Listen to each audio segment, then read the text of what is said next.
Olha, Osmarina na nossa live, Paula, Juliette, tudo bem, pessoal? João Bergamaschi, amigo meu de formatura, moramos junto, né, João? Vamos abrir na live. Suelen Tenaglia, Suelen amiga nossa aí, também de consultória, Osmarina lá de Bragança, Tadeu, Gigi Ustino aí, Giovana, Denise, Ana Paula.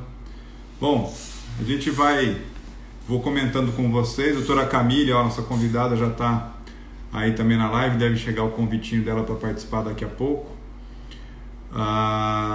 Perla Skincare.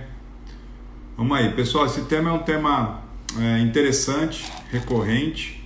A passagem pelo climatério, né, e pela menopausa que o pessoal fala. A doutora Camille, como ginecologista e obstetra, que é uma excelente profissional, explicar para vocês. Oi, Camille. Olá, tudo bem? Tudo bem? Uhum. Então, tá bom. Eu estava explicando para o pessoal que esse tema ele é um tema que ele vem sendo muito solicitado, principalmente, são várias as dúvidas do pessoal, então, inclusive, eu vou pedir para o pessoal, quem quiser mandar as dúvidas, a minha assessoria está acompanhando, vai me mandar aqui no notebook, porque às vezes eu olho para o lado aqui para ver as perguntas que estão chegando, e a gente vai respondendo conforme o andamento da live. Lembrando que essa live ela fica salva depois por 24 horas no meu Stories. Ó, o Hector, meu cabeleireiro lá do Center Norte. Hector, estou precisando que você abra logo esse salão. A Eva, paciente lá também do Rio de Janeiro. Então, a gente tem recebido. Peço que o pessoal mande as perguntas para a gente ir respondendo. Essa live vai ficar salva no meu perfil no Stories por 24 horas. Depois também eu vou te mandar o link para você poder publicar nas suas mídias. E depois também vai para o meu canal do YouTube. Então, para ficar lá, perpétuo a participação da doutora Camille. Né? Obrigado por ter aceitado o convite. E a dinâmica vai se explicar um pouquinho sobre a parte teórica, algumas dúvidas que o pessoal já foi mandando durante a semana. Eu vou pedir para quem está acompanhando e acha esse tema interessante, clicar aqui embaixo, no aviãozinho que tem embaixo e chamar mais 5 amigos. Aí, se cada um clicar no aviãozinho e convidar mais 5 amigos, nossa live vai ficando mais rica e mais participativa. Ó, a Maria do Carmo Nepomucena. Maria do Carmo, paciente queridíssima do consultório também. Acho que é paciente sua também, Camille, se eu não me engano. Uhum. Né? Sim. Então, hoje nosso tema é falar sobre o climatério, falar sobre a menopausa, que é o que o pessoal fala, que é uma fase, um período, vou pedir para você explicar a diferença entre cada um e outra. E vamos desenvolver sobre o tema porque é muito recorrente, inclusive a parte de hormônio, reposição hormonal, como isso interfere no dia a dia das pacientes e quais as repercussões que isso pode dar no corpo e, no meu caso, na pele, como a gente pode corrigir um pouquinho isso aí. Então, cara, eu ia pedir para você abrir a live se apresentando, como eu disse, a doutora Camille, ginecologista obstetra, colega de profissão e pessoal, trabalhamos juntos em São Paulo, no consultório de Mariporã também. Então, se apresente um pouquinho e já começo com a primeira pergunta, né? A conceituação do que é o climatério e a menopausa. Tá ok, Cá? A palavra é sua. Tá certo. Boa noite, pessoal. Eu não sei se meu áudio tá bom, tá legal? Tá ok, da minha parte tá ok. Então legal. Muito bom estar recebendo o pessoal aqui para estar falando sobre um assunto tão pertinente, que é esse período que muitas pessoas não entendem nem exatamente o que é, não só a menopausa, quanto o período do climatério ou da perimenopausa, né? Então, inicialmente, clinicamente a gente falando, a menopausa ela é o significado da última menstruação da mulher. Isso quer dizer o quê? Que esse ovário ele parou de funcionar, a produzir hormônios. Então, quando a mulher ela tem ao todo 1 ano na ausência completa de sangramento, a gente sabe clinicamente que ela entrou na menopausa. E o período então, a menopausa é a última menstruação da mulher. É a última menstruação, é essa data. Só que para a gente ter certeza, eu preciso que ela esteja pelo menos 1 ano sem menstruar nada. Ela parou de menstruar porque o ovário parou de produzir hormônio, é isso? Exatamente.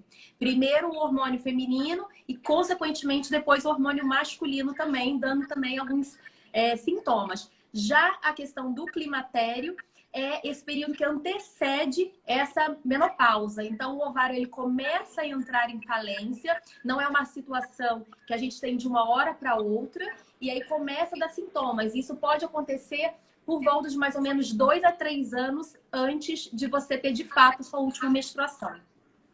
Então, eu já falei isso numa outra live e você confirmou, mas como hoje a live nossa é em cima do tema, a idade média da mulher brasileira para menopausa é 51 anos ainda, mais ou menos. Isso, é por volta disso.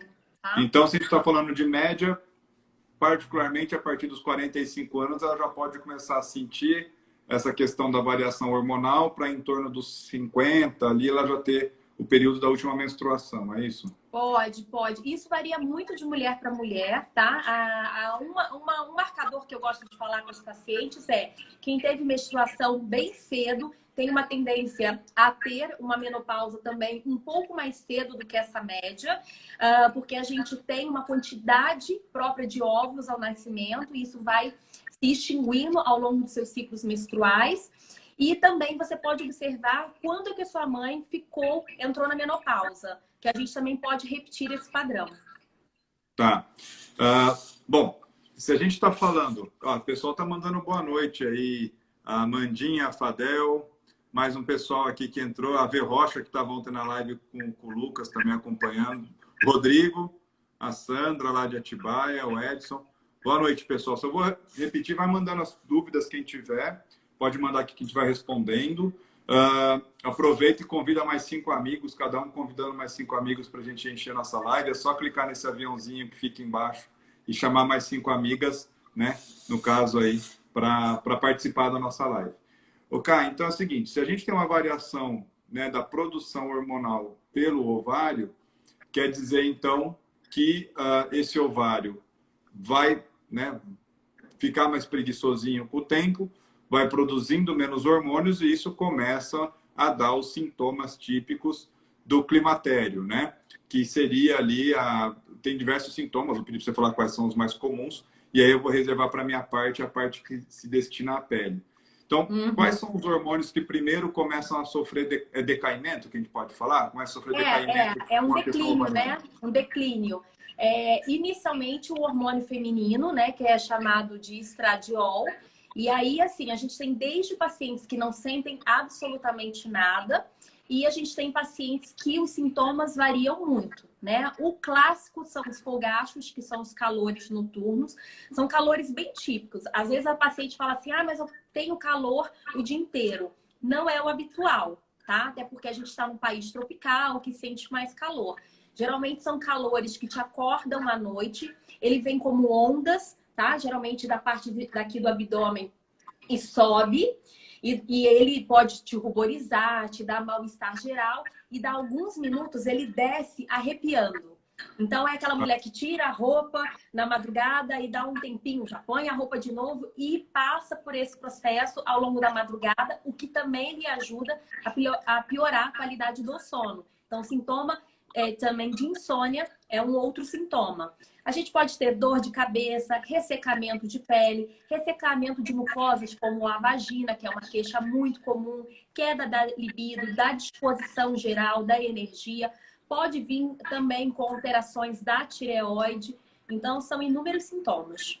Existe uma correlação entre a parte do climatério e a produção ovariana com a questão dos hormônios tireoidianos? Tem sim. Eles podem, é muito comum nesse período a gente haver um desequilíbrio geral. Então, você pode ter alterações variando para o hipotiroidismo, que é a diminuição da produção, e também a gente pode ver alterações a nível de colesterol, triglicerídeos. Então, eu costumo falar que a mulher que estava embebida de hormônio feminino, de uma hora para outra, há um decréscimo e não tem como ela não sentir que o corpo ele já não é mais o mesmo. Tá. Tem algum tipo, vamos falar assim, alguma etnia, não sei, ou algum tipo de, alguma diferenciação entre mulher negra, mulher branca, mulher asiática? Existe algum padrão diferente por tipo de etnia na parte na época do climatério? Pode haver sim. Pode haver uma pequena variação em relação à incidência, né, da faixa etária que acaba vindo, né? E também intensidade de sintomas também podem variar. Tá. Qual que é a que mais sente, por curiosidade? Que mais varia o hormônio? Geralmente as caucasianas, elas sentem muito, mas quem evolui, por exemplo, com distúrbios hemorrágicos podem ser mais as negras. O padrão de menstruação, ele varia muito. Ele vai desde uma mulher que começa a caducar essa menstruação, então tem mês que vem, tem mês que não vem, até mulheres que evoluem com padrão hemorrágico necessitando de tratamento. E as asiáticas, elas sempre são as mais contidas. Então, ou elas reclamam muito pouco, ou elas sentem menos. Certo. Bom, da parte dessa questão que você falou da tireoide, eu acho interessante, porque o nosso tema ele fala de climatério e menopausa, como passar por essa fase, vamos assim dizer, de maneira bela, né, que você não sinta esses efeitos por sobre a pele. Temos já uma pergunta, ó, da Eva. Quem tem melasma nessa fase da menopausa, pior aparecimento de melasma na pele? Isso, Eva. Eu vou entrar no assunto do melasma e eu vou te responder a sua pergunta aí na sequência, tá bom?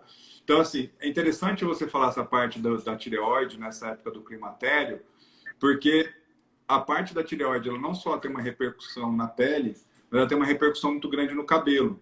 Então, sempre que o paciente vem, está nessa fase, e eu peço para que faça um acompanhamento com a ginecologista para olhar a questão hormonal, mas eu sempre também peço os exames laboratoriais, que boa parte dos tratamentos de consultório é cabelo, e eu sempre observo uma hipofunção branda, né? Não é nada que vai levar, nunca peguei um hipotireoidismo clássico em climatério por conta do climatério, a não sei que tivesse uma questão já genética. Mas, às vezes, é importante até a gente entrar e recomendar, e às vezes até repor um pouco desse hormônio, porque o hormônio tireoidiano ele tem uma íntima relação com a pele seca e com a queda capilar e a perda da qualidade da haste, do fio. Então, é interessante você falar isso porque o pessoal acaba se preocupando com o hormônio feminino, mas acaba, às vezes, deixando de lado um pouco de investigação a parte do hormônio tireoidiano.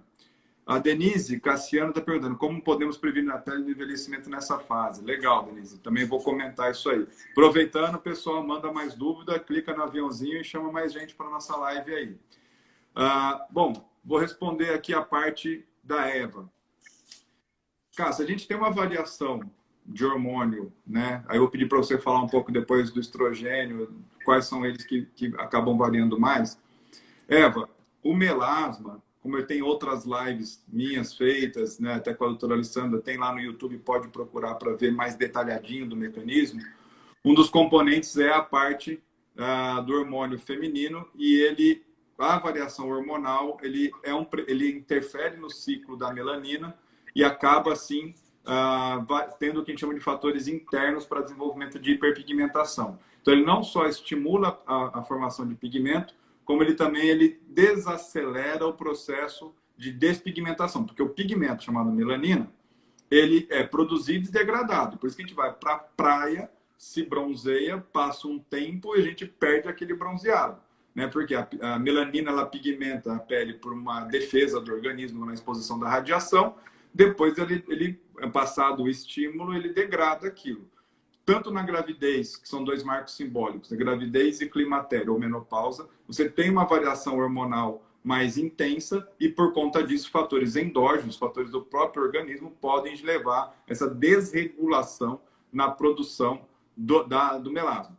Tratamento preventivo para isso, na minha opinião, é a parte de oxidação. Então, se a gente mantiver o ciclo oxidativo, que tem a ver com o ciclo da melanina, ele equilibrado, a gente consegue prevenir. Aí tem desde terapias via oral, que a gente pode fazer, terapias cutâneas, que a gente pode fazer para prevenir, ou melhor, minimizar o impacto dessa variação hormonal na pigmentação da pele. Depois, se tiver alguma dúvida maior, Eva, manda direct. Bom, prevenir o envelhecimento nessa fase. Eu vou fazer... A doutora acha a idade máxima de uso de anticoncepcional. Bom, vamos matar essas duas perguntas que eu já vou passar para a Camila aqui a bola. Cá, Vamos responder a pergunta da Perla. Tem alguma idade máxima de uso de anticoncepcional? Ou o anticoncepcional ele é uma alternativa para melhorar essa fase do climatério? Pergunta encaixada. Reposição hormonal. Queria saber seus comentários e como fazer. Te jogar na roda de fogo aí. Então, vamos lá para a pílula, né? Então, assim, a pílula depende muito do que você utiliza de hormônio nessa pílula, tá? Se você utilizar uma pílula contendo estrogênio e progesterona, que geralmente são os tipos de pílulas mais habituais, geralmente por volta de 40 anos, a gente começa a cutucar essa paciente para que ela faça uma troca desse hormônio por conta de risco de trombose, tá? Agora, se você estiver utilizando uma pílula adequada, você pode utilizar essa pílula até 55 anos. Ou seja, até você entrar de fato na menopausa, que inclusive vai te ajudar a controlar sintomas como hemorragia. E ela pode usar de maneira contínua ou tem que ser respeitando o intervalo para menstruar ou não? Então, na verdade, pílulas à base de progesterona, que são bem seguras, elas são de modo contínuo. Então, ela acaba suspendendo a menstruação também na maior parte das mulheres. Aí ela não vai saber quando foi a menopausa dela, né? Ela vai saber se ela pegar... Isso é uma pergunta recorrente. Tirei o útero. Ou estou utilizando um DIU que suspende a minha menstruação. Ou utilizo um comprimido que suspende a minha menstruação. Como saber? Dosando seus hormônios. Eles não vão ser alterados pela pílula que você está utilizando. E a gente pode ver e tatear essa paciente. Então, você está me dizendo que o uso da pílula ou, né, de algum comprimido ou cápsula de hormônio, ele vai ajudar na época do climatério a desenvolver menos sintomas da variação hormonal, é isso? Não, mas basicamente ele não é uma reposição, ele é uma anticoncepção. Ele vai nos ajudar a controlar o padrão de sangramento irregular que muitas mulheres têm nesse período, padrão de hemorragia e tudo mais, entendeu? Então, pergunta, reposição hormonal, qual a indicação e quando fazer? Certo. A reposição hormonal é sempre uma grande discussão, né? E vai depender também com quem você fala. Mas a reposição, a gente sabe que ela é bastante segura, mas a gente tem que ter uma indicação, tá? Então, a primeira coisa é a paciente precisar dela, tá? Então, a paciente tem sintomas, está sofrendo com toda essa mudança. E segundo, e tão importante quanto, ela poder utilizar o hormônio. Né? Que isso vai depender se ela tem alguma lesão, tá? Em região de mama, útero, alguma coisa que a gente tenha que se preocupar. História pessoal ou familiar de câncer, hormônio dependente. E aí você colocando seus exames todos em dia, você já pode entrar com hormonioterapia para ela de modo de reposição hormonal, mesmo no período do climatério, ou seja, antes de parar exatamente a sua menstruação, por você já estar com sintomas que você está sofrendo dele. Olha, pessoal, eu fiz essa pergunta para a doutora Camille, porque essa pergunta é uma pergunta, entre aspas, polêmica ou com bola dividida. E eu confio na doutora Camille porque é uma pessoa muito técnica, muito preparada, sempre atualizada. E reposição hormonal, eu tenho observado que, como eu trato muita paciente, mulher, eu tenho observado condutas muito variadas de colegas ginecologistas. E eu não sei um consenso sobre isso, sobre reposição hormonal via oral, não é a minha especialidade. Então, e eu me preocupo, porque a gente, no final das contas, eu sou médico, então eu sei quando uma conduta ela pode estar um pouco equivocada ou não segura. Então, por que eu faço isso e falo para vocês que a opinião da doutora Camille é importante para vocês? Porque ela é muito técnica e muito segura e atualizada naquilo que ela fala. Então, reposição hormonal pode ser feito, só que tem que ser feito com cautela e com quem sabe manejar, é isso? Exatamente, pode e deve. E o colega mais apropriado seria a ginecologista para a mulher?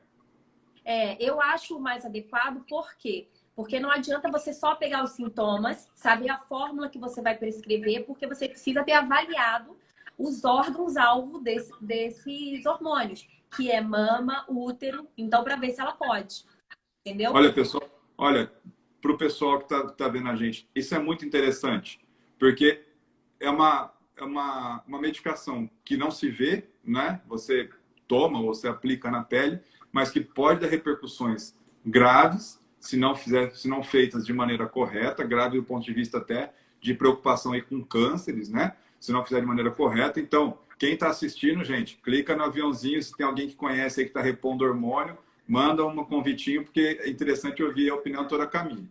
Cá, sabe por que eu estou te perguntando?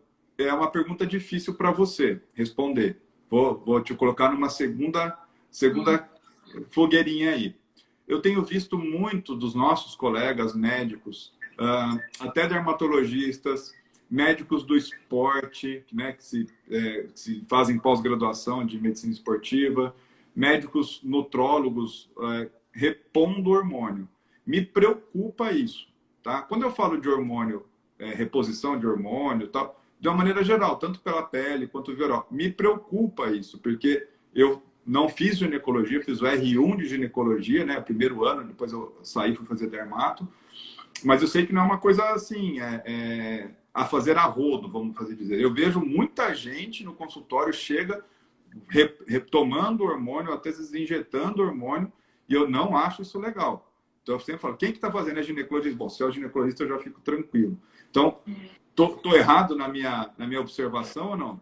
Não. Eu falo, né? A gente tem amigos, colegas que fazem também. E a minha sugestão é que, ao mínimo, essa paciente, o médico que tem bom senso, ele vai solicitar que o especialista na área da saúde da mulher faça essa avaliação e veja se ela está apta a utilizar o hormônio. Então, é o mínimo. Se você quer fazer, todo médico, ele tem o conhecimento e ele tem a responsabilidade, né, de prescrever uma medicação. Agora, você tem que fazer ele com maneira segura e não banalizar, né? Legal. Bom, vou responder a pergunta da Denise, como prevenir a pele do envelhecimento nessa fase. Denise, eu vou dividir a bola com a doutora Camille. Acho que o primeiro ponto é o equilíbrio hormonal, então ter o acompanhamento da ginecologista. Eu sempre pergunto se a paciente está acompanhando com a ginecologista. Desde uma paciente jovem que está com acne, até uma paciente idosa, porque a parte hormonal tem que ser vista. Eu até peço o exame. Se eu vejo que está tudo ok, tudo bem. Se eu vejo que está insuficiente, foi uma coisa que eu me sinto seguro de tatear, beleza. Mas a maioria das vezes não. Eu peço para a paciente ir para a ginecologista porque é a pessoa mais habilitada em fazer isso. E aí, para prevenir isso, Denise, são condutas de dia a dia, que eu falo, de hábito. Então, se você tiver cuidados de tonificação com a pele, tomar bastante líquido, hidratar topicamente a pele. A gente pode, eu faço muita formulação customizada por paciente. Então, hoje nós estamos até com a telemedicina, eu tenho feito consultas por telemedicina, então, hoje mesmo eu fiz 2, aí a Eva, que está na live, hoje passou em consulta. Então, a gente acompanha, faz aquilo que der para fazer por telemedicina, se não é presencial mesmo, e acho que o cuidado principal é evitar a oxidação e a inflamação da pele, não deixar para fazer isso lá no último momento, né? E trabalhar de uma maneira que a gente iniba lá os radicais livres, o estresse oxidativo e estimule a produção de colágeno por essa pele. Desde a parte, eu vou falar mais de fora para dentro. Então, trabalhando da epiderme para a derme, porque a epiderme, no envelhecimento, é a que mais começa a ter alteração por ressecamento e distanciamento da parte nutritiva da pele. Tem mais umas perguntas, cara, que a Maria do Carmo, mesmo usando os hormônios, pode ocorrer o sangramento todo mês? Pode. Principalmente se essa paciente, depende se ela está utilizando no climatério e depende que tipo de esquema ela está fazendo, tá? Pacientes que fazem determinados hormônios que ela toma alguns dias no mês, assim que ela retira esse hormônio, ela sangra, tá? Então, é uma possibilidade sim. É bom você ver isso com o médico se você quer continuar menstruando ou não. Senão você para. E a maior parte das mulheres que entram no menopausa não querem mais menstruar. Sim. A Paula está perguntando, não me adaptei ao hormônio a testosterona por conta do aparecimento de acne e pelos no rosto. Tem algum tratamento alternativo? Olha, vou até deixar para a doutora Camille responder, mas eu também tenho uma resposta em cima disso. Cá, por favor. Eu acho que assim, a gente sempre tem que fazer a avaliação hormonal dessa paciente prévia, né? Primeiro, se ela tinha indicação de repor esse hormônio, porque de repente ela tem um perfil androgênico, né? De hormônio masculino muito exacerbado, com uma tendência à acne e oleosidade. Segundo, concentração dessa medicação.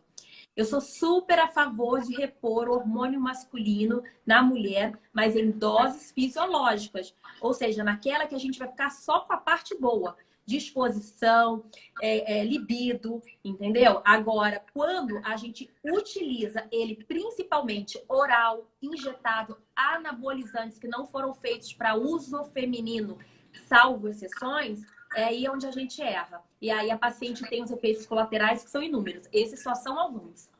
Lembrando que tem princípio ativo que ele é like testosterona, né? Ele gera, às vezes, o mesmo efeito, não com a mesma potência direto, mas você pode evitar a testosterona direta e usar um parecido, um similar, correto? Pode também. A parte da testosterona, eu acho interessante comentar um pouquinho mais, que daí vai na minha praia, é o seguinte, a parte de cabelo, se a paciente tiver queda de testosterona e não fizer a reposição ou adequação do nível de testosterona, ela vai ter queda de cabelo, vai ter alopecia androgenética, então ela vai começar a ter cabelo quebradiço. Queda de cabelo. Somado às questões cutâneas de ressecamento, entre outras. Mas a testosterona de todos eles é a que mais interfere na questão capilar da mulher, que ela vai ficando com o cabelo mais ralo, mais afinado. Que daí que a gente entra com terapias de reposição, de fator de crescimento, reposição que eu digo, não reposição hormonal, reposição de suprimentos, de fatores de crescimento para estímulo da produção do fio, e aí a haste dela, se ela não trata, também vai ficando mais ressecada e mais quebradiça. Então a gente tem que começar a tratar junto. Então a testosterona eu sou muito favorável também à adequação e à reposição na mulher, mas tem que tomar cuidado, porque tem mulher aí repondo com dose masculina, e aí ela vai ficar com características e sintomas masculinizantes mesmo. Não e tem jeito. queda de cabelo. E pior a queda de cabelo. Isso, porque a testosterona, a baixa de testosterona, ela inibe a produção e o nível muito elevado também vai levar à queda capilar. Então ele tem que estar dosado e equilibrado, né? Nesse ponto aí. Então na mulher, que é o nosso foco, não estou falando de homem, na mulher que é o nosso foco, tem que tomar cuidado, tem que fazer de uma maneira adequada e armar estratégia, se é diretamente com a testosterona ou com algum similar, né? Vamos falar assim, da testosterona, né? A Fernanda está perguntando, para quem tem doença autoimune, né? E não pode fazer uso de hormônios, como fazer na menopausa? Tem alguma estratégia, Camille? Para quem não pode fazer uso de hormônio? Na verdade, assim, doença autoimune, eu vi aqui que ela colocou, inclusive, a SAF, que é a síndrome anticorpo fosfolípide, tá? E as principais, gente, lúpus, quem tem tendência à trombose, infelizmente, é a mesma contraindicação para método anticoncepcional hormonal, vai ser para hormônio também na pós-menopausa. Então, para essas mulheres que têm história de câncer, né, a gente não vai poder dar, aí a gente trata a paciente sintomaticamente. O que eu quero dizer? Tem calores? Eu vou dar algum tipo de medicação. Tem ressecamento vaginal? Eu vou dar outra. Então, a gente vai tateando quais são as necessidades dela e não utilizar hormônio, tá? Vamos ter que ver outras coisas. Tá. Também estão perguntando, a Eva está perguntando se o Dilmirena também ele tem a mesma indicação até os 55 anos. De uso até os 55 anos, igual você falou do anticoncepcional. Na verdade, hoje eu até estava com uma paciente exatamente conversando sobre isso. O Mirena, ele é um método anticoncepcional. Porém, se você introduzir ele no período perimenopausa para controlar sangramento ou até mesmo para anticoncepção, e se você evoluir com a menopausa, ele vai ter um efeito benéfico, que é proteger o seu útero dessa reposição hormonal, que é o que faz parte do nosso tratamento. Então, teoricamente, você já tem ele lá, que está protegendo o seu útero, e você só vai ter que dar o hormônio masculino em paralelo para a reposição. Então, ele pode te ajudar, sim, mas nunca colocar numa mulher na pós-menopausa visando isso. Eu tenho um outro modo de proteger esse útero sem o Mirena. Legal, legal. Olha a Cássia aí também participando da nossa live. A Amandinha está perguntando se o Dufaston, junto com o indutor, é um regulador menstrual e ajuda na ovulação. Quando tomado em excesso, se pode ser prejudicial e precisa ser dosado. Ai, desculpa, você pode perguntar... Aqui, achei aqui. Dufaston junto com o indutor é um regulador menstrual e ajuda na ovulação. Quando tomado em excesso, pode ser prejudicial. Olha, na verdade, essas medicações precisam de indicação, tá? O indutor de ovulação, na verdade, ele não é um regulador menstrual. Ele vai estimular os folículos ovarianos a crescerem, a você ovular mais. E está principalmente indicado nas mulheres que não ovulam e, por isso, têm dificuldade de engravidar. E aí, o Dufaston entra depois dessa ovulação para manutenção do seu endométrio, essa caminha que reveste internamente o útero para receber esse possível óvulo fecundado, tá bom? Então, se tomado em excesso é perigoso, sim. O estímulo, ele tem um período para ser feito e de nada adianta você copiar a fórmula de Google, tomar e não fizer um acompanhamento ultrassonográfico, tá? Jogando no lixo um tratamento, tá? Agora, esse tipo de medicação ele pode ser comprado sem receita, Camila? Pode. Pode sim, facilmente. E o Dr. Google até explica como faz. Só que não vai ter sucesso. Tá. Só para alguns. Agora, a Juliette está falando de uma reposição hormonal natural. Amora, tríbulos terrestres, né, há 5 anos. O tríbulos terrestres tem que tomar um pouquinho de cuidado aí, ainda mais na mulher, né? Porque o tríbulos ele parece inofensivo por ser fitoterápico, mas ele não é inofensivo. Ele, inclusive, tem paciente minha que, por conta de usar o tríbulos por longa data, teve uma baixa de produção natural de hormônio, que depois acabou virando uma complexidade um pouquinho maior. Sobre o tríbulos terrestres, cara, comenta um pouquinho aí na questão hormonal da mulher junto, por favor. Na verdade, a gente não chama necessariamente de uma reposição hormonal natural, tá? Porque uma coisa é reposição hormonal com hormônio e a gente tem fitoterápicos que simulam o hormônio feminino. Então, pode suavizar sintomas, como os calores e tudo mais. Então, a amora, o chá de amora é um deles, tá? Que é um fitoestrogênio que a gente chama. E o tríbulos terrestre, ele vai simular um efeito do hormônio masculino. Mas ele, quando foi lançado, ele é um tratamento que ele tem tempo para ser feito. Ele não pode ser feito dessa forma contínua, é realmente prejudicial. Já peguei pacientes aqui com alterações uterinas importantes por conta dele. Então, toma bastante cuidado. Tá. A Adriana está perguntando se a venlafaxina 37,5 é reposição de hormônio e para que serve? Na verdade, não, tá? A venlafaxina, ele é um antidepressivo e uma das ótimas opções que a gente tem para tratar os calores provocados pela menopausa naquelas mulheres que não podem ou não querem utilizar hormônio. Mas é muito bem empregado e tem muito sucesso. Isso é uma subdose, tá? Mas geralmente eu entro com essa dose menor. Se a paciente não responder, a gente aumenta, dobra ela. Legal. A V. Rocha, ela está falando da SAF e reposição hormonal, você já acabou respondendo aí pro pessoal, né? Leuzi, você nas lives sempre presente, muito obrigado, hein? Gente, vai mandando dúvida aí pra gente botar a gente na roda de fogo aqui.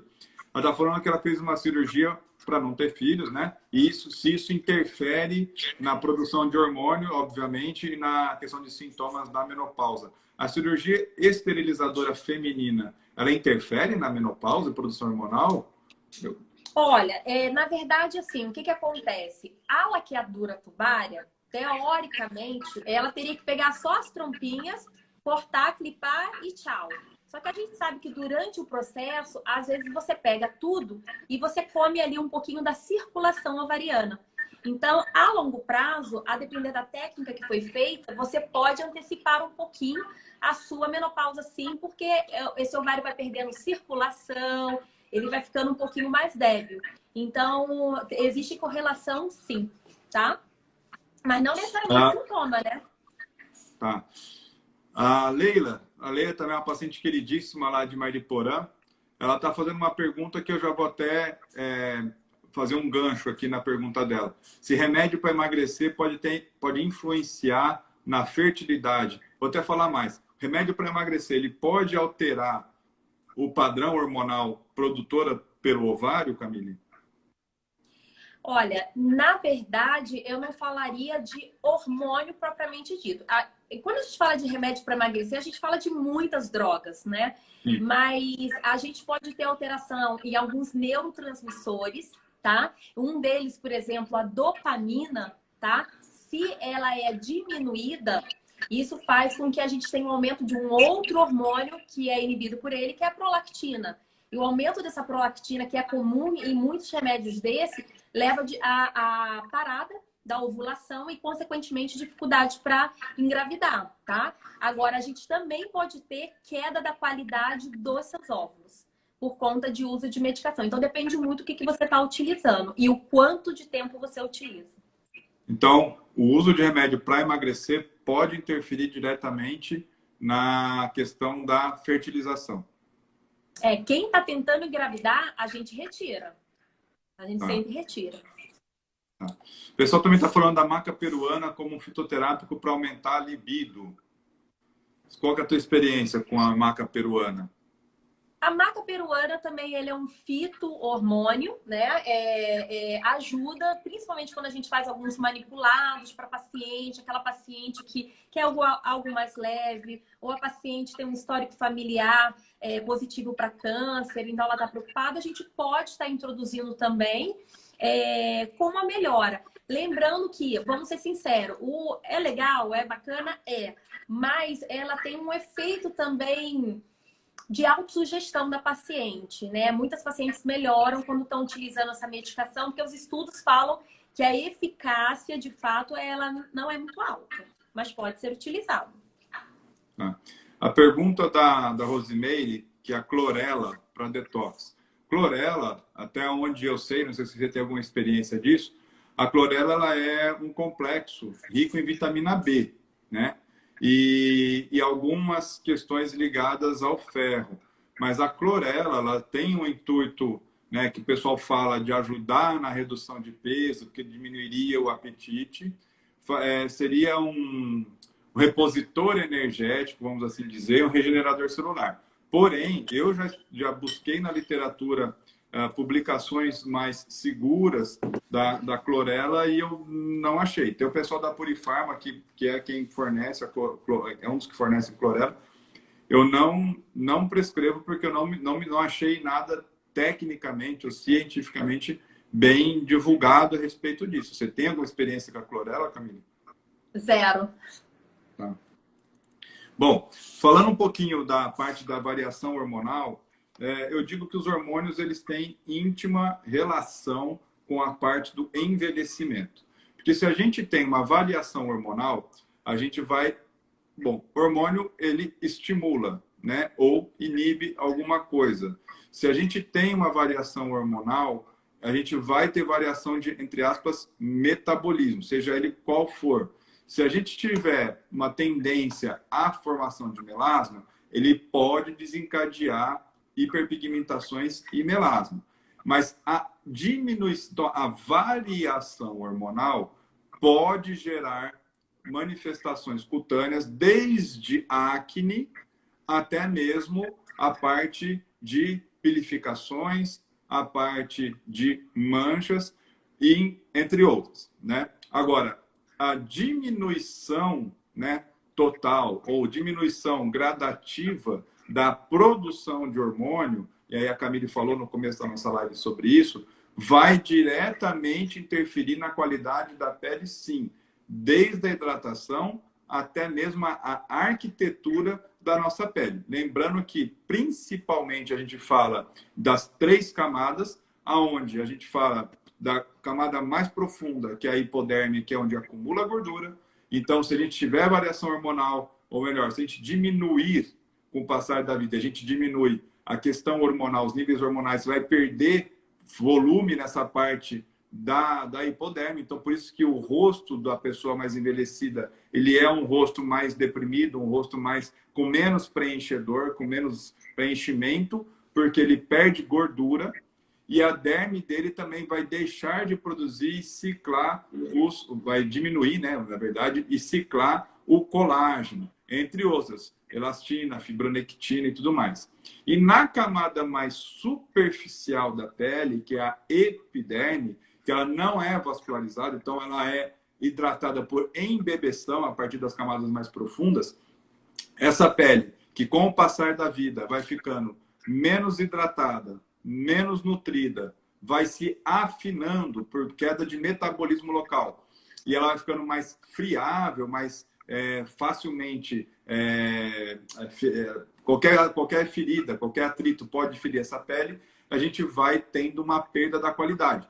Sem contar que, com o passar da idade, a epiderme, que é a camada mais superficial da pele, que se ancora na derme com interdigitações, como se fossem dedinhos de luva para dentro da derme, ela vai se achatando. E com esse achatamento, a pele vai ficando mais friável e mais flácida.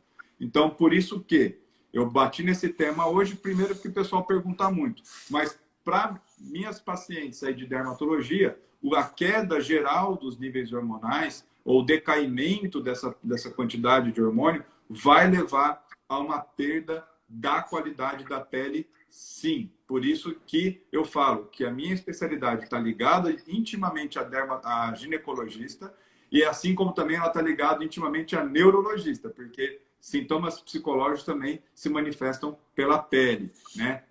Vide aí as psoríases, dermatites e tudo mais, momento de estresse, a gente já falou disso em outras lives. Aproveitando esse gancho, Camille, eu vou te fazer uma perguntinha. Não há reposição, não há utilização de hormônio transdérmico. Não é, por exemplo, usar o hormônio com veículos que vão levar até a corrente sanguínea. Ok? Não é essa a pergunta. Então, não é reposição hormonal transdérmica. Mas a prescrição de hormônio em cremes anti-idade, tem alguma, você como ginecologista, tem alguma contraindicação? Olha, para ser sincera, eu fiquei sabendo dessa utilização há pouco tempo. Eu realmente nem conhecia, nunca prescrevi, foi me apresentado por algumas farmacêuticas. Achei bastante interessante, mas como qualquer outro creme que a gente vai ter absorção, a gente tem que pensar que sim, né? Tem as contraindicações por ser hormônio. Tá. A gente, falando um pouquinho, por que eu estou te botando essa pergunta aí difícil para você? Já queria agradecer a Eva está se despedindo aí da live, que ela vai ter um compromisso. Eva, antes de sair, clica no aviãozinho e convida então uma amiga para repor o teu lugar aí na cadeira da live. Mas obrigado pela participação, Eva. Cara, é o seguinte, a gente vem praticando, eu venho praticando, vai ter uma live sobre isso, não essa semana, porque a agenda semana que vem, porque já está lotada, mas na outra semana. Eu vou falar sobre a utilização de hormônios em produtos, né, para pele, como anti-envelhecimento. Existem publicações, é uma prescrição segura. Ontem, na live de ontem, na live de ontem que eu tive com o Lucas, a gente falou rapidamente sobre isso, nós vamos falar mais sobre isso. É extremamente seguro, desde que, eu faço isso com segurança porque eu sou pós-graduado em formulação. Então, quem me conhece sabe que eu uso tudo manipulado. Então, eu escolho o veículo que vai ser utilizado e a dose que isso vai ser utilizado e qual hormônio vai ser utilizado. Então, primeiro, não pode ser um veículo que ele é de permeação até atingir nível vascular para cair em corrente sanguínea. Não, isso é reposição. Não estou falando de reposição, estou falando de uso de hormônios em produtos do dia a dia anti-envelhecimento. É legal? É muito legal. Mas você tem que saber também com qual princípio ativo você associa. Por quê? O hormônio sozinho, ele não passa pela pele com uma molécula grande. Então, a farmácia que eu uso, ela faz nanopartícula, o que é top, ajuda bastante a permear. Você tem que ter alguns segredinhos para que esse hormônio atinja a camada principal, que é a camada da base da epiderme e a camada da derme. Só isso. Não recomendo, eu gosto do estriol, tá bom? Não recomendo nem o estrogênio e nem a progesterona em cremes para pele. Se a paciente tiver histórico pessoal de câncer, eu também evito. Se a paciente tiver histórico familiar, aí é relativo e eu uso sim porque ele é seguro, porque ele é na pele. Então, eu vou falar um pouco mais sobre isso na live destinada a isso, Mas a recomendação de progesterona e estrogênio na pele, ela é bem restrita. O estriol é um pouco mais tranquilo da gente fazer e mais seguro, só que não adianta, gente. Vou pegar o gancho na fala da Camille. Receitinha de Google, não. É brincadeira para gente grande. Mesmo o dermatologista tem que saber o que está fazendo. Eu fui procurar saber, eu sou pós-graduado em formulação, sinto capacidade, sei o que pode ser feito. Não adianta copiar a receitinha de Google, receita de que a farmácia leva para você, ou que você leu e acha que é, porque ele pode acabar permeando e atingindo níveis profundos e corrente sanguínea, o que não é o interessante aí. Mas é bem legal, dá muito resultado, ajuda bastante, mas tem que saber fazer e como fazer e em qual farmácia fazer também. Bom, vamos responder as perguntas. A Pamela Leite está perguntando se existe algum medicamento para manter a pele sempre bonita, vitaminas e afins. Pamela, medicamento via oral tem e também creme também tem. Aqui e fora do Brasil, né, Pamela? Né? Você que está mais aos acessos internacionais aí, sabe que aí fora também tem bastante produto bom, né? Uma live internacional aí. Mas existe uma questão que temos que avaliar qual a sua necessidade, porque existe, por exemplo, eu gosto sempre de antioxidar os pacientes o mais cedo possível e necessário. Então, a gente pode usar desde oxim, resveratrol, transresveratrol, tem N possibilidades via orais, e também vitamina C, e também cremes para uso de dia a dia. Então, Pamela, me manda um direct depois, eu mando mais perguntinha para a gente especificar um pouquinho melhor qual a sua dúvida. A Adriana está perguntando, Camila, a falta de reposição hormonal devido à retirada dos ovários pode ter relação com a osteoporose? Sem sombra de dúvidas, tá? Quando a gente entra na menopausa e a gente deixa de produzir o hormônio feminino, a gente perde uma das consequências é a proteção sobre de 30 anos. Mas a mulher tem um decréscimo importante quando ela entra na menopausa. Então, um dos tratamentos, tanto do enfraquecimento ósseo, que é a osteopenia, quanto da própria osteoporose, é reposição hormonal precoce, né? Se você tiver indicação e puder utilizar, é excelente. Ok. A Tanise, olha a Tanise participando da live. Ei, Tanise, sua mãe veio hoje aqui no consultório, tá tudo bem com ela, graças a Deus, Tanise. Tem umas bolinhas no braço que dão aquela impressão de ressecamento. Devo me preocupar? Tanise, primeiro precisamos ver, né, quais são essas bolinhas, ou qual a característica. Bolinha é um termo muito vago para poder te dar qualquer tipo de diagnóstico. Eu vou falar para você, se você percebeu e está te incomodando, é sempre importante se preocupar. Se isso vai ser grave ou não, é outra situação. Mas se você não acha normal e não é normal da sua pele, entre em contato comigo que a gente dá uma olhadinha e a gente vê aquilo que for necessário para melhorar esse aspecto. A Pamela lá está falando para a gente ué, Pamela, está na vida boa dos Estados Unidos aí, ó, tá vendo? A V. Rocha está elogiando nossa live, obrigado. Cheio de informações interessantes e seguras. Obrigado mesmo, de coração. Cara, sobre a parte da... Vou fazer uma perguntinha aí um pouco capciosa, que o pessoal vem... Hoje está cheio de perguntinhas capciosas, hein, doutor? Mas quando a colega médica tem conhecimento, eu posso explorar, né? Se você não tivesse conhecimento, eu não ia te expor. Se eu estou te expondo é porque eu sei que você tem competência e firmeza técnica para responder para esse público aberto aí, né? Que a gente está colocando a cara na mídia, né? Uma exposição sempre grande. A gente está falando até para quem a gente não está vendo. Então, tem que falar com segurança e com conhecimento. A Paula está perguntando, vamos tomar colágeno ajuda a manter a firmeza da pele? Sim, qual tipo de colágeno? Posso responder essa? Com certeza. Vamos lá. Então, eu vou falar... A gente já tá aí com 50, quase 50 minutos de live, então só para a gente se policiar que com 1 hora a gente tem que encerrar a live, senão o Instagram encerra para a gente. Lembrando a todo mundo que essa live vai ficar no Stories por mais 24 horas, depois a doutora Camille também vai receber o link para publicar e vai ficar lá no meu canal do YouTube, então entra lá no YouTube, inscreve para me ajudar lá nos seguidores, tá? No da Camille também, se inscreve no perfil da Camille para ajudar a gente aí. Bom, colágeno é o seguinte, Paula, é uma pergunta ampla, tá bom? Mas eu vou responder de uma maneira sucinta. Colágeno tem que escolher bem o que você quer fazer. Colágeno, se você tomar colágeno de baixa qualidade, colágeno que é barato, eu costumo dizer para os pacientes, vira massa corrida intestinal. Não vai ter o efeito que a gente quer, vai virar fezes. Porque o colágeno, ele é uma proteína. Proteína é como um terço, é um colar de contas. Uma bolinha do lado da outra. Cada proteína é formada por aminoácidos. Então, é um aminoácido seguido de outro aminoácido. Se você toma uma molécula grande de proteína, que no caso no colágeno é uma proteína, não vai passar pela barreira intestinal e cair na corrente sanguínea e atingir onde quer que seja. Então, o colágeno de baixa qualidade, que a molécula é grande, a quantidade daquilo que você tomou que vai passar pela barreira gastrointestinal e atingir a corrente sanguínea é muito baixa. Por isso que ele é barato, porque ele é de baixa qualidade.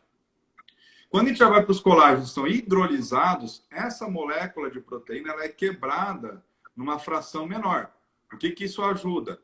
Ele permeia uma quantidade maior para a corrente sanguínea. Então já passa a ser um colágeno um pouquinho melhor em termos de performance. Mas mesmo assim, ele já tem muito hidrolisado aí no mercado e a efetividade dele é mais ou menos relativa. Toma cuidado com colágeno que é vendido por Mercado Livre, vendido por mecanismos de venda, né, de mercado online. Toma cuidado com colágeno vendido em bancada de farmácia sem, né, orientação maior. Tem muito colágeno sendo vendido por ser suplementação, né, alimentar, mas não tem qualidade, não é hidrolisado. Cuidado com colágeno. Tem grandes indústrias vendendo porta a porta também. Cuidado. O que eu recomendo quando se fala de colágeno? Eu gosto e prescrevo muita reposição. Vai ajudar na firmeza da pele, sim, porque está repondo e estimulando, né, a produção de colágeno para a pele.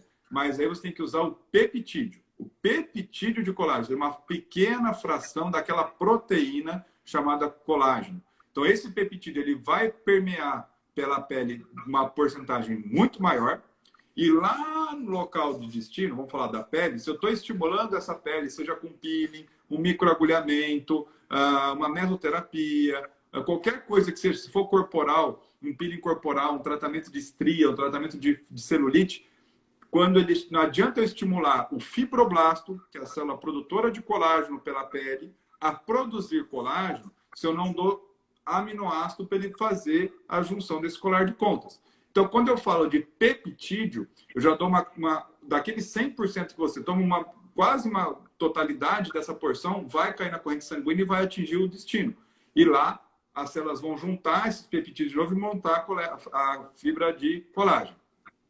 E melhor do que isso, quando a paciente é muito envelhecida ou mais envelhecida, eu já vou direto para o pool de aminoácidos, que daí eu já coloco literalmente os aminoácidos isolados e que são dedicados para a pele. Daí esse pool de aminoácidos é uma permeação muito maior, mas também ele é mais caro. Por isso que eu sempre me seguro nos peptídeos de colágeno, que são sempre a melhor opção de custo-benefício nesse caso. E aí eu beneficio o peptídeo de colágeno com outras questões, como antioxidantes, como o X-Nutrient, se bem que ele está caro, então a gente vem trocando ele por outro tipo de silício, né? Então existem outros tipos de silício, mas o X-Nutrient é o melhor do mercado. Então, enriquece ele com zinco, magnésio, vitaminas, vitamina B. Pode enriquecer ele também com silício, entre outros antioxidantes como oxim, resveratrol, transresveratrol. Então, a melhor opção custo-benefício hoje é o peptídeo de colágeno e eu gosto de fazer isso de maneira manipulada. Então, sim, Almecir Martins, Almeci, sim, colágeno, peptídeo de colágeno. Pode mandar fazer manipulado? Sim. A melhor opção é o manipulado nesse caso. Se você tiver alguma dúvida, manda um direct para mim que a gente pode montar uma fórmula para você. Todo colágeno da pele, bom, já respondemos. Porque precisa repor colágeno na pele, tá bom, Paula? A cada ano que passa, a gente fica mais velho e o fibroblasto deixa de produzir estatisticamente 1% aí a produção de colágeno. A Maria do Carmo Nepomuceno pergunta quanto tempo se vê o resultado da reposição hormonal no nosso corpo, Camille? Tem alguma janela aí esperada? Depende do sintoma que você quer tratar, mas você já pode ver dentro de 30 dias melhora, e eu gosto de reavaliar a cada 2 meses, para a gente ver dosagem, como o paciente está passando. Tá. The Glock Father, ontem você já fez essa pergunta na live do Lucas, eu não consegui te responder. Você já ouviu falar do MMP para tratamento de mancha da pele? Sim. Me manda depois um direct, a gente pode comentar sobre isso. Não vou comentar isso agora, porque ele abriu uma aula de melasma, tá bom? Tem as opiniões sobre isso. Depois você me manda um direct, eu posso te responder isso diretamente, mais particularmente, mas é que não é o foco da nossa live de agora. Na live de melasma, que a gente vai até repetir, vai fazer mais lives aí. A gente vai falar, melasma é um tema sempre em voga. Pode perguntar, participa lá. Desculpa não te responder agora, mas a gente vai fugir um pouco aí do tema. Cara, a gente tem aí mais 5 minutos, tá? Para finalizar a nossa live. Qual é a sua recomendação, tá? Em relação à ingesta aí por exemplo, de alguns tipos de alimentos para ajudar no climatério. Antigamente se falava lá da soja, né? De N coisas que podia comer, que melhorava os sintomas do climatério e tudo mais. Existe alguma relação, algum tipo de alimento que ajuda nesse momento da mulher? A gente precisa estar olhando com carinho. Eu sempre falo que a partir de 40 anos muita coisa muda na vida de todo mundo, homens e mulheres. Então, além de uma alimentação saudável, cheia de nutrientes, a soja ainda é um alimento que ele vai simular o hormônio feminino. Então, nessas mulheres que começam com calores, mal-estar, ela pode e deve aumentar. Suportes de leite e laticínios, vegetais verdes escuros que têm bom aporte de cálcio, é importante para ajudar na manutenção da massa óssea, exposição solar, atividade física que alivia muito os sintomas de menopausa, melhora qualidade de sono, diminui calores, o nível de ansiedade que muitas mulheres ficam com labilidade. Então, uma série de mudanças que a gente fala que a partir de um determinado tempo da mulher não é mais um luxo. Fazer uma atividade física é uma necessidade para ela passar bem esse momento. E outra coisa que eu ia falar, água. Água. A água, acho que todo mundo é unanimidade que sabe que tem que tomar água, né? Vou aproveitar para fazer um gancho aí de 1 minutinho. Nessa época de isolamento social, tá? Existe alguma dica para a mulher fazer em casa para ajudar nesse momento do climatério? Alguma associação do estado psicológico dela, esse confinamento? Existe alguma dica ou não? Não tem nenhuma relação? Depende. Ansiedade. A ansiedade, ela vai interferir nisso? Fundamental. O que a gente sabe? Existem alguns momentos muito cruciais, porque a mulher é um ser extremamente hormonal. Então, tudo que varia em hormônio vai necessariamente atuar também nos sintomas emocionais psíquicos dessa mulher. Então, é o período da TPM, é o período da gravidez, é o período da menopausa. E se você tiver distúrbios psiquiátricos prévios, é no período da menopausa que eles vão desequilibrar. Então, assim, se você puder fazer, vou estar repetindo de novo, atividade física, meditação, entendeu? Isso tudo em uma alimentação que seja menos gordurosa, menos sal, porque o corpo vai mudando, o metabolismo vai mudando, vai inchando. Tudo isso vai te ajudar a melhorar, porque nós estamos num momento muito especial e inédito da vida de todos nós, que está contribuindo para uma piora e um agravamento desses sintomas. Legal. Cá, 1 minuto para acabar mesmo. Já vou te agradecer. Vamos marcar outras lives aí com você, tá bom? Gosto muito da sua competência técnica, acredito muito na sua qualidade. Então, obrigada. Com certeza vão ver algumas dicas aí e solicitações nos nossos directs. Lembrando que essa live fica no Stories, depois no YouTube. Obrigado pela sua participação. Agradeço mais uma vez a sua disponibilidade.